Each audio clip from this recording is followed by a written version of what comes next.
Seperti biasa kalau udah melihat muka gue lagi jalan-jalan di kampus sebenarnya ya. Nah, cuman dari beberapa waktu lalu gue tuh ngomonginnya soal kesehatan mulu. Sekarang juga gue datang ke kampus tentang kesehatan lagi, tentang farmasi. Iya, gue lagi ada di STF. Gue juga lagi barengan sama apoteker Wahyu Priyo M.Pharm dan mahasiswa PSPPA Angkatan 4 ada Sarah Rifka. Hai. Aduh, happy banget. Lagi pada happy atau gimana nih? Kita harus happy terus ya. Oh iya, betul. Anyway, kita disclaimer dulu kalau kita sudah vaksin, udah pada booster juga. Karena kan pada ini ya, tenakes ya, Wak. Gue bukan tenakes tapi gue udah booster juga gitu. Rajin emang anaknya ya. Jadi insya Allah di sini kita aman, sejahtera, tenang aja. Hari ini kita mau ngapain nih? Ngapain nih kira-kira? Ngobrol-ngobrol ya? Kayaknya ya kita ya. Oke deh. Kita ngobrol-ngobrol soal apoteker, dunia apoteker. Wah. Ini ada apotekernya langsung sama ada calon apotekernya. Amin. Secepatnya ya Sarah ya. Betul. Oke. Dunia apoteker kan luas banget ya. Luas. Kita bisa ngambil sisinya dari semua perobat-obatan duniawi ini. Kayaknya gue gak akan bisa hidup tanpa apoteker soalnya lebih ke nanti gue bingung minum obat apa. Iya, masuk angin minum apa? Minum apa? Nanti gue sakit tenggorokan minum apa? Iya. Nanti nanyanya ke siapa kan bingung gitu loh. Nah makanya gue hadirkan apoteker dan calon apoteker di sini biar kita nggak salah arah gitu sih sebenarnya nanti Niners. Oke deh. Tapi nggak lagi pada sibuk apa nih? Kalau aku biasa sibuk PKPA sih kalau ini. PKPA itu apa ya? Kalau di apoteker itu ada kegiatan namanya PKPA. Jadi kita praktik kerja di langsung ke industri gitu kan. Ke rumah sakit, ke klinik. Terus nanti kita ke PBF. Ada namanya kalau di apotek juga PBF itu pedagang besar farmasi ya Pak. Supplier buat obat gitu. Ya. Sebelum ke yang kecil-kecil, apotek itu kan kecil-kecil sebenarnya. Dari industri itu biasanya melalui PBF dulu, pedagang besar farmasi namanya. Oh, berarti lagi magang ya kalau istilah itunya ya. Nah, kalau di jurusan biasa itu disebutnya kayak magang ya gitu. Cuman kalau di apotek ini apoteker PKPA kita sebutnya. Praktek PKPA. Kerja profesi Apoteker. Oh gitu. Kalau Bapak lagi sibuk apa nih? Ngajar aja lah anak-anaknya. Syuting aja. Syuting aja cocok banget ya. Habis kampus katanya gitu. Tapi aku kepo banget dari yang calon apoteker sama yang sudah menjadi apotekernya. Apa sih yang bikin apoteker dan calon apoteker ini tuh pengen terjun ke dunia apoteker atau dunia apotek ini atau dunia farmasi ini, dunia obat-obatan ini apa sebenarnya? Mulai dari siapa dulu nih? Dari mana dulu nih? Sweet deh. Sama ya. Dari calonnya dulu. Dari calonnya dulu aja. Kenapa ya. nih aku pengen lanjutin apoteker? Pertama karena kan aku lulusan sarjana farmasi. Tentunya sayang banget dong kalau misalnya nggak dilanjutin ke ranah apoteker. Yang pertama juga kita bisa memperluas ranah kerjanya. Dimana ranah kerja kita nanti sangat banyak, mulai dari yang tadi aku sebutin, industri, PBF, klinik, rumah sakit, dan apotek sendiri gitu. Nah, terus tentunya sisi lainnya hampir sama pada pekerjaan kesehatan lainnya kan, itu kita punya rasa membantu sesama, kemanusiaan namanya. Jadi dalam diri kita tuh kalau kita kasih tahu misalnya kakak sakit, terus nanya nih ke aku, temen aku sakit ini, obatnya apa ya? Kayak gimana sakitnya? Udah berapa lama? Terus kita kasih tahu obatnya dengan diagnosa yang kita sudah tahu, terus kakak sembuh, itu rasa wah seneng ya kakak sehat karena aku bisa bantu loh, sedikit banyaknya bantu. Jadi lebih ke apa ya, pertolongan pertama untuk orang-orang yang kita cintai sih, orang yang kita sayangi. Iya. Lebih kena banget gak sih kalau bahasa sekarang? Lebih kena banget katanya gitu. Lebih berperan lah. Berarti sebenarnya yang belajar atau yang terjun di dunia apoteker ini tuh lebih ke gue bisa menyelamatkan diri gue dulu, keluarga gue, orang-orang yang disayangin, dan orang lain. Betul banget. Yang pertama kita juga gak perlu repot-repot kan, ini kalau sakit aduh harus minum obat apa sih? Aduh kayak bingung, kok obat ini sama obat ini sama, kayak ibuprofen dan paracetamol itu kan sama ya, tapi kita bingung minum yang mana harusnya, pereda nyarinya yang mana, dan lain-lainnya gitu kali ya. Oke, kalau Bapak emang dari dulu cita-citanya jadi seorang apoteker atau gimana nih? Sebenarnya bukan cita-cita utama gitu ya. Cita-cita utamanya jadi apa coba? Terjebak gitu ya. Waduh, agak jauh ya. Kalau jauh ke pengalaman sebelumnya ya intinya sih pengen berguna dulu gitu ya. Berguna dulu buat ya sesama. Terus profesi yang saya pilih itu sebenarnya motivasinya pengennya kepake maksudnya dalam waktu yang lama tuh dalam masa tua pun masih bisa kepake gitu. Nah, salah satunya mungkin kesehatan ya. Bidang kesehatan itu kan sebenarnya kepake gitu ya, dokter, ya apoteker, termasuk perawat gitu. Kita bisa handle diri kita sendiri, handle keluarga kita lah minimal ya, sekitar ya gitu. Nah, salah satunya ya apoteker gitu. Makanya saya pilih apoteker gitu. Ya panggilannya ya sama sih ya, kurang lebih kita mungkin dikasih pemahaman yang sama ya, nakes-nakes itu bahwa ada pengabdian gitu ya dalam diri kita tentunya untuk kesehatan ya, menunjang kesehatan, mendukung kesehatan. Salah satu contohnya lagi ya mungkin COVID sekarang nih, mungkin profesi yang bertahan gitu di era COVID. Nah, salah satunya itu kan nakes-nakes gitu. Betul. Ya.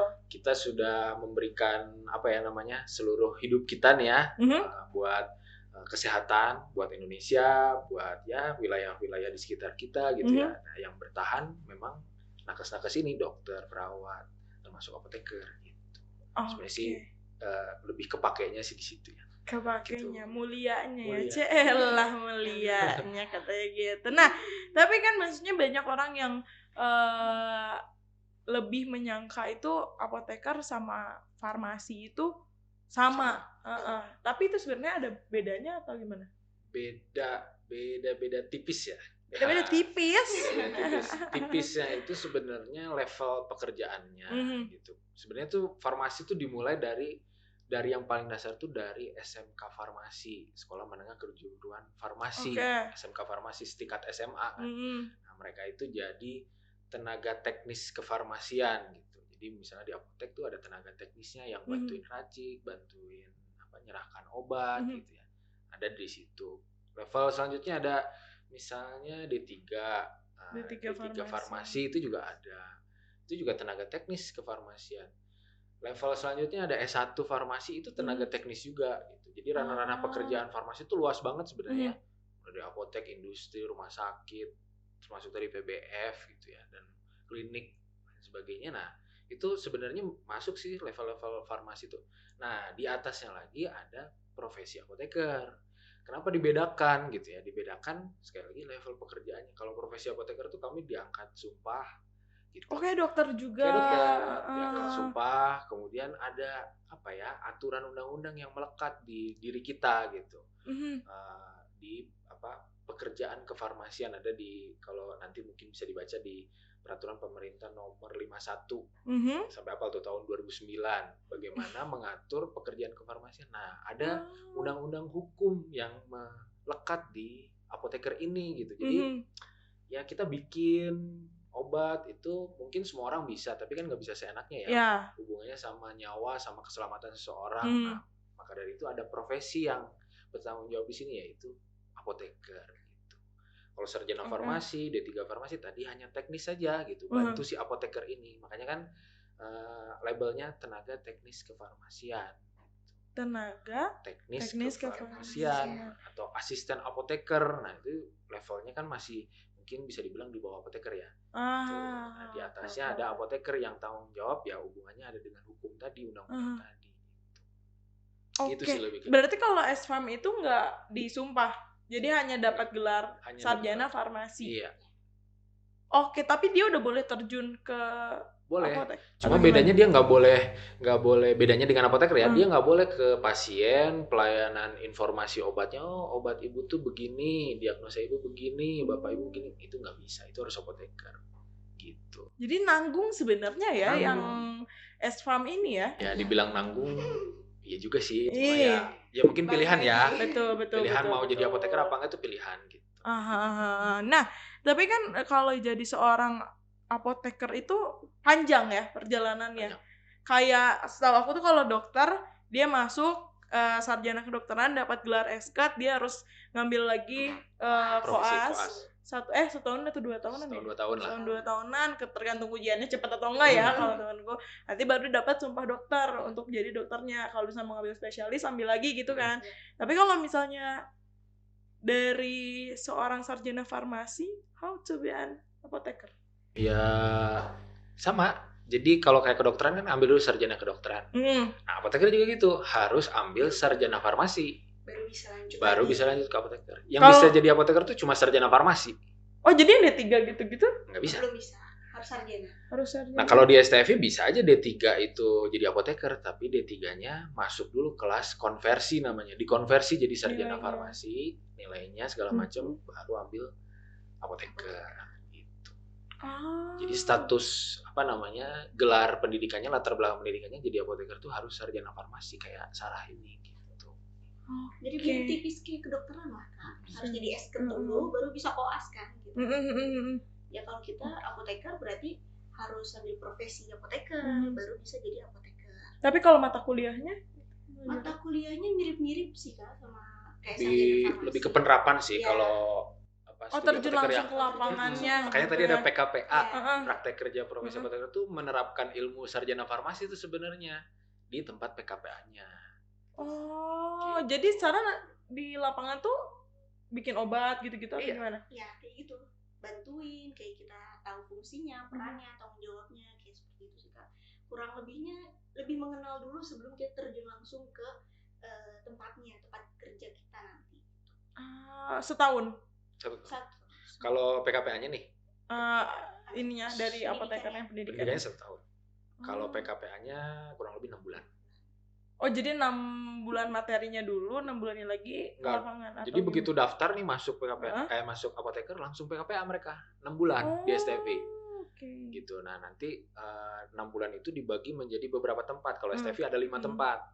Ada dia masuk ke industri farmasi, dia masuk ke tadi pedagang besar farmasi itu distributor atau supplier gitu ya. Masuk ke apotek, masuk ke rumah sakit.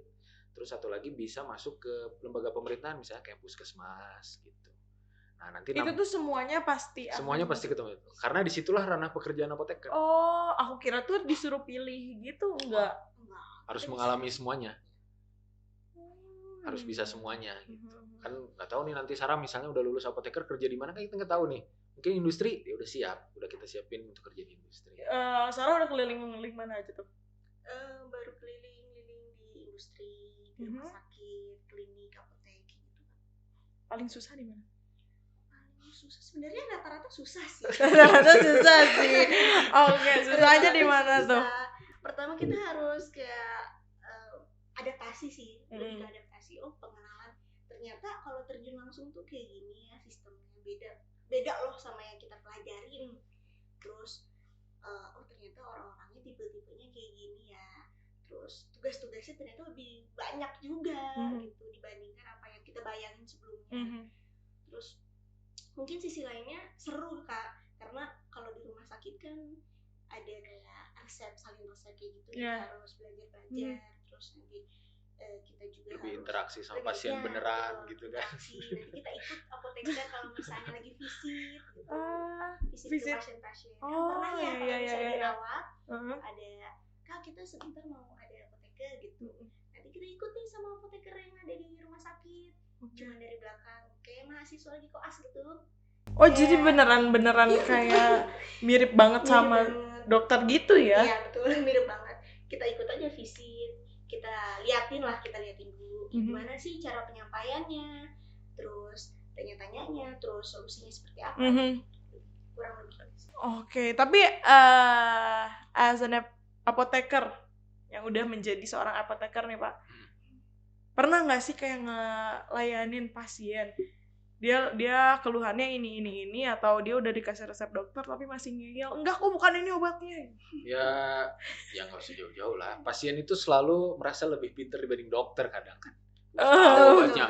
Nanti kalau minum obatnya 1 nggak cukup, minum 2. Ya kadang kan kayak gitu kan. Nanti juga minum ini udah sembuh gitu. Kadang kan kayak gitu. Ya. Semakin banyak diminum kan semakin cepat sembuh. Gitu kan. Asumsinya kan kayak gitu. Padahal kan nggak seperti itu ya. Ada dosisnya juga kan. Nah, disitulah sebenarnya ranah pekerjaan apoteker tuh untuk apa ya, informasi, sosialisasi, edukasi tuh sebenarnya gitu. Itu kan program yang sebenarnya digalakan sama pemerintah ya, bahwa kita harus mendukung kesehatan masyarakat itu ya komprehensif tuh. Yang ngadepin yang ngeyel, ngadepin yang susah dikasih tahu itu ya harus, ya mau nggak mau gitu harus kita kasih tahu juga. Selain ngasih tahu juga kita harus monitoring gitu. Monitoring tuh evaluasi gitu ya. Dengan cara yang kita terapkan itu dia bisa sembuh apa enggak, minum obat dengan cara yang sudah kita informasikan itu dia sudah bisa memperbaiki kondisi dirinya apa enggak, yang tadinya sakit jadi sembuh, intinya seperti itu. Itu kan kita bisa evaluasi ya dengan cara-cara itu gitu. Berarti ada ya? Ada. Kalau ngadepin gitu pasti ada. Macam-macam lah. Merasa dirinya lebih pinter gitu ya. Iya, karena kan gitu. Terus nanti dimintanya dosis ini, udah deh dosisnya 2 kali lipat biar sembuhnya cepat katanya gitu. Iya, gitu. Gak usah jauh-jauh sih, kayaknya keluarga juga enggak, katanya kata si ibu ini mah cepet pakai ini, udah pakai ini aja, padahal Mas Sarah udah belajar mah. Iya, ingat banget loh kan. Mas Sarah udah belajar, jangan keren kata ibu itu. Oke, tapi ada kendala nggak sih selama menjadi seorang apoteker dan calon apoteker? Selama menjadi apoteker kendalanya ya berarti pasti banyak ya, apapun itu ya. Gitu. Cuma ya kita ngadepinnya, jalaninnya ya tentunya itu tadi, motivasi kita awal apa sih gitu kan. Ini masalah salah satunya pengabdian gitu ya, masalah kita mendukung kesehatan untuk masyarakat. Tuntutan kita itu, kita punya tuntutan untuk menyehatkan masyarakat intinya seperti itu. Nah, kembali lagi ke motivasi itu. Kalau dipikirnya susah terus nanti malah pundungan gitu ya. Biasanya malah males gitu kan jadinya kan. Ya, kita harus jalaninnya dengan ikhlas, tentunya dengan senang, happy gitu ya. Susah sih pasti ada aja, tapi tergantung kita sih gimana ngejalanin. Oke, tapi jujur Pak, susah atau enggak masuk dunia? Susah. Jadi takut ya. Iya, susah. Jadi dinikmatilah kesusahan itu. Toh nanti kita ketemu juga sih titik asiknya, enjoy-nya gitu ya, menikmatinya gitu kan. Pasti ada titik itu gitu. Oke. Kalau Sarah nih OTW jadi apoteker. Kendalanya ya lebih ke belajar studi kasusnya sih kalau dari aku. Karena kan kita juga harus belajar studi kasus untuk buat tahu nih diagnosanya seperti apa, kayak gitu ya, obatnya cocok kayak gimana. Sama lebih mungkin pas PKPA tuh ngerasa capek kan. Karena keliling-keliling sana sini gitu ya. Kayak orang kerja pada umumnya aja sih. Tapi ya kalau nggak capek nggak belajar dong namanya. Betul. Oke. Kalau kendala aku sakit hati gitu. Aduh. Kendala sakit hati, cepat cari yang baru. Hei.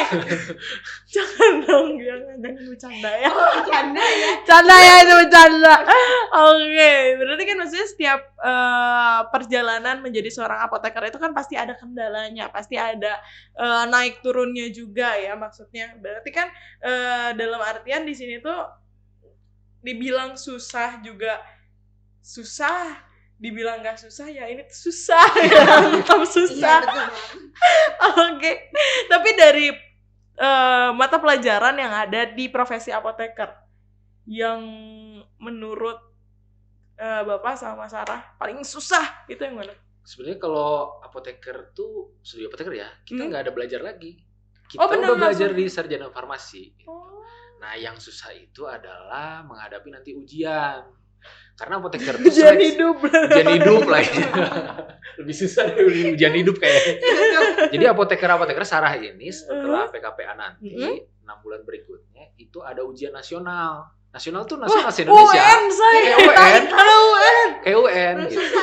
Jadi apoteker itu dinilai secara nasional, nggak ada lulusan mana itu nggak ada. Mereka dapat soal kompetensi yang sama gitu. Semuanya seluruh Indonesia lulusan manapun gitu. Itu tesnya bareng serentak di seluruh Indonesia. Ada namanya UKI, Ujian Kompetensi Apoteker Indonesia.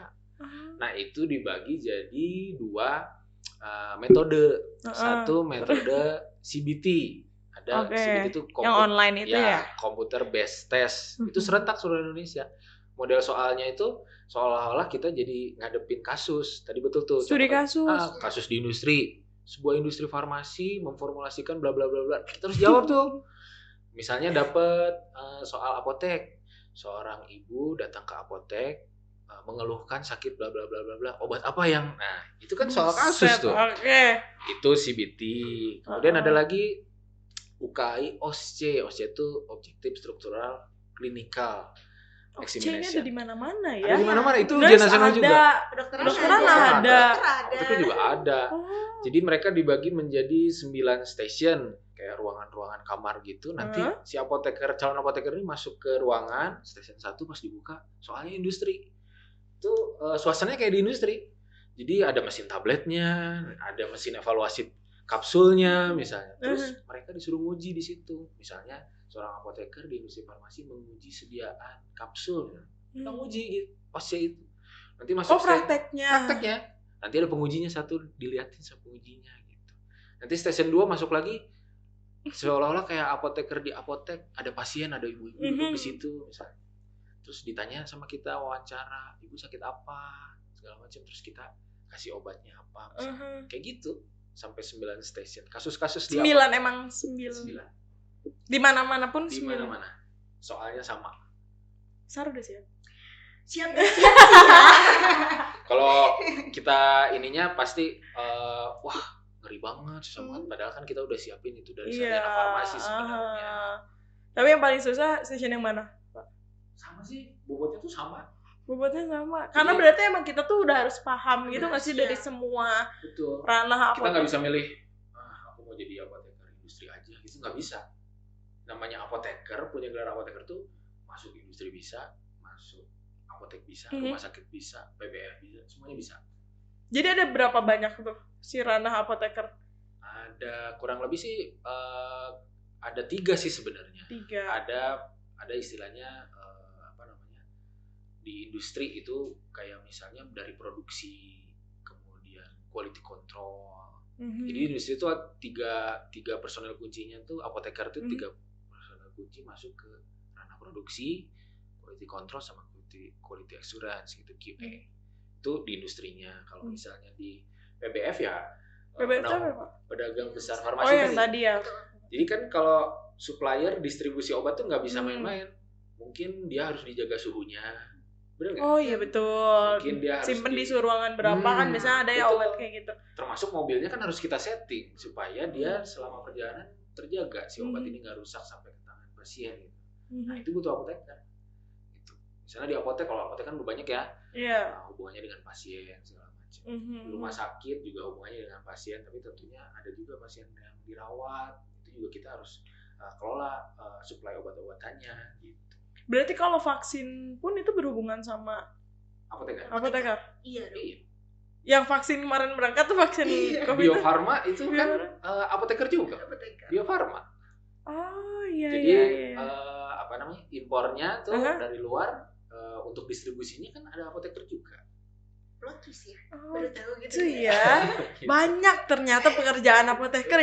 Aku kira tuh apoteker tuh hanya ada di ranah apotek saja. Banyak kan orang kiranya di apotek aja gitu. Jadi orang berpandangan kayak ngapain jadi apoteker, kerjanya cuma di apotek aja, nggak usah lah. Padahal kan kalau kita buka mata nih banyak banget pekerjaannya tuh Kak. Kayak wah peluang kerjanya juga kayak banyak ya. Sekarang tuh kosmetik, klinik-klinik kecantikan itu butuh apoteker. Yang mau berkembang nih di 2022 ke depan, perusahaan-perusahaan yang mengembangkan obat tapi khusus obat hewan, kita sebutnya veteriner. Gimana tuh maksudnya? Ya kita pengelolaan obat juga tapi khusus obat hewan. Misalnya obat untuk khusus untuk hewan ternak, hewan peliharaan, itu kan apoteker juga. Veteriner namanya. Farmasi veteriner. Itu ada Ada juga, kita pelajari juga di aku kira tuh ada. Nah, industrinya mungkin sekarang baru mau berkembang sih, lebih banyak di Indonesia gitu. Tapi sebenarnya jadi dibutuhinnya itu di semua lini sih. Kalau bikin obat yang paling susah itu obat manusia atau obat hewan? Obat manusia lah. Butuh waktu berapa lama tuh? Butuh waktu berapa lama maksudnya teknisnya nih? Bikin obatnya, ngeracik obatnya paling bentar deh. Ngeracik tuh cepet banget. Kalau udah tahu formulanya, berapa komposisinya kayak bikin kue. Kalau misalnya obatnya belum ada, misalnya kita menciptakan obat. Oh, menciptakan lama banget. Lama banget. Butuh tahunan. Puluhan tahun mungkin. Sampai dia jadi produk paten. Kalau ngeraciknya sih bentar banget. Kayak misalnya kan sejam juga jadi. Kapsul tuh kan ada isiannya gitu. Itu tuh bisa diracik sendiri sama apa tuh? Bisa. Gitu katanya selesai. Oh gitu. Aku kira tuh emang udah ada kayak aku sempat minum obat Rhinos SR ya. Apa ya itu ya, Rhinos SR ya? Dia kan dalamnya tuh warna-warni gitu. Aku kira tuh emang udah plek-plekan obatnya seperti itu, tapi bisa aja. Ini sebut merek enggak apa-apa. Enggak apa nanti. Ini aja. Kalau mau join kesini ya. Kalau misalnya diracik itu bisa diracik sama apotekernya. Kalau Rhinos nih, khusus untuk Rhinos itu kayaknya racik tangan nggak bisa. Dia racik industri dia. Oh, ada butuh yang alat racik tertentu. Industri, ada yang racik tangan. Iya, kalau racik tangan tuh di apotek bikin, tinggal campur masukin ke kapsul itu kan racik tangan aja gitu. Itu sesuai sama resep dokter mungkin ya kalau diracik sama apoteker ya. Kalau kecuali di industri, emang formula sendiri. Kecuali emang dokternya nyuruh udah beli obat ini aja, udah ada yang racikan industrinya gitu. Obat jadi tuh ya. Obat jadi ya. Nah, tapi kan nih beberapa pertanyaan terakhir dari aku. Orang-orang tuh pasti nggak tahu ya. Aku tuh sempat, tapi ini fun fact ya. Aku sempat ujian mandiri masuk salah satu universitas negeri di Indonesia jurusan farmasi karena aku tuh anaknya pengen banget masuk ke kesehatan, tapi nggak jadi. Dan jadi di teknik industri.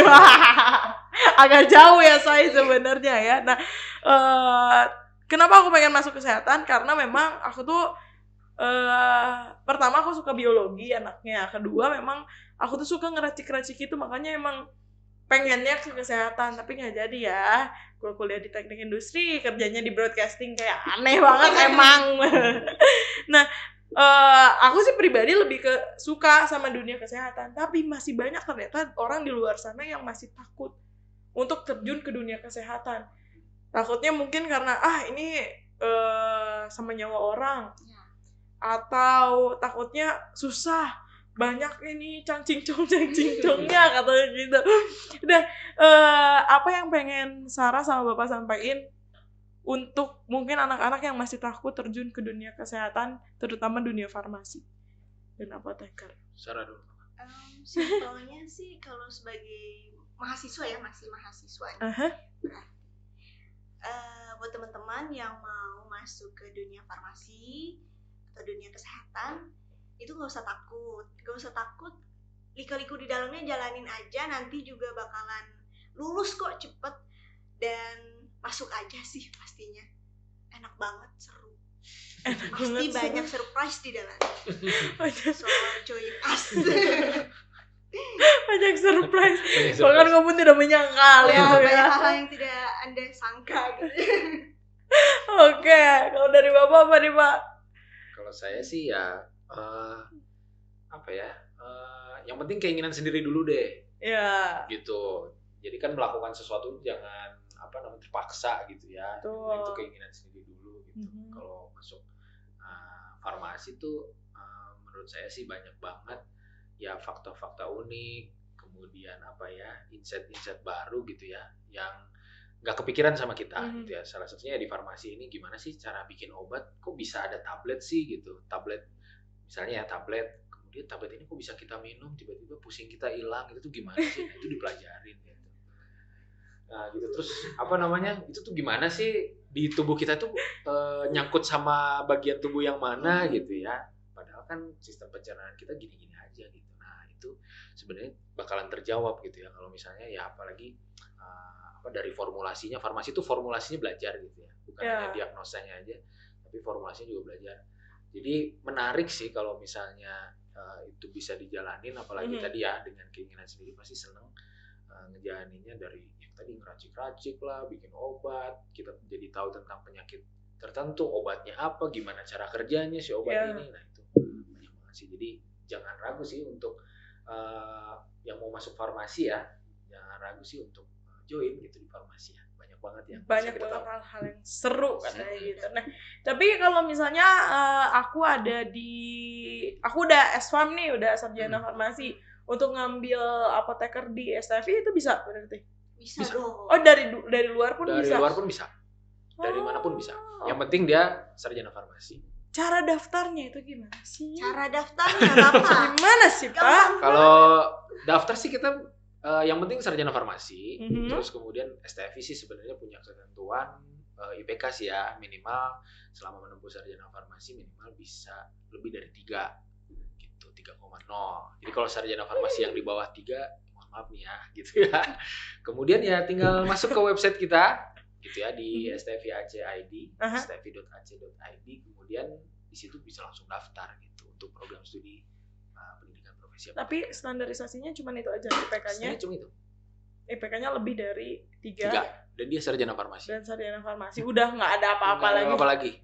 Nggak harus dari STFI, dari kampus manapun di seluruh Indonesia. Soalnya kalau misalnya teknik tuh kan dia ada yang syarat buta warna gitu-gitu ya. Nah biasanya buta warna itu ada dulu sebelum sarjana farmasinya.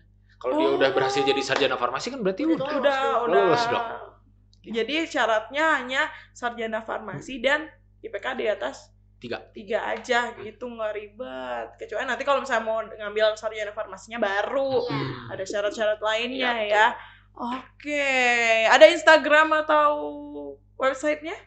STFI? Ada dong. Ada dong, sebutin dong San. Follow ya teman-teman @STFI _ ya. IG STFI _ IG sama websitenya? Websitenya www.stfi.ac.id. Jadi bisa daftar di situ langsung. Bisa. TikToknya buset, STFI TikTok Bandung. bareng di sini. Let's go. Banget ya. STFI Bandung. STFI Bandung.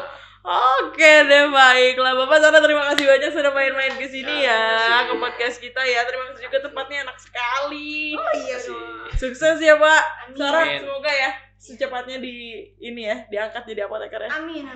Nanti kita ketemu lagi sama Sarah di sini udah jadi apoteker. Sarah. Iya. Ini sedap. Keren banget ya. Apoteker Sarah. Membanggakan keluarga kamu ya, Nak. Oke deh, baiklah. Terima kasih juga buat kamu yang udah join di podcast kita hari ini. Semoga apa yang kita obrolin hari ini banyak ininya ya, manfaatnya ya. Banyak juga yang tertarik untuk terjun ke dunia farmasi dan obat-obatan ini. Gitu. Jadi pada intinya kamu harus sarjana farmasi dulu baru masuk ke profesi apoteker untuk dapetin gelar apotekernya. Untuk menjadi seorang apotekernya, bukan dapetin gelarnya aja ya.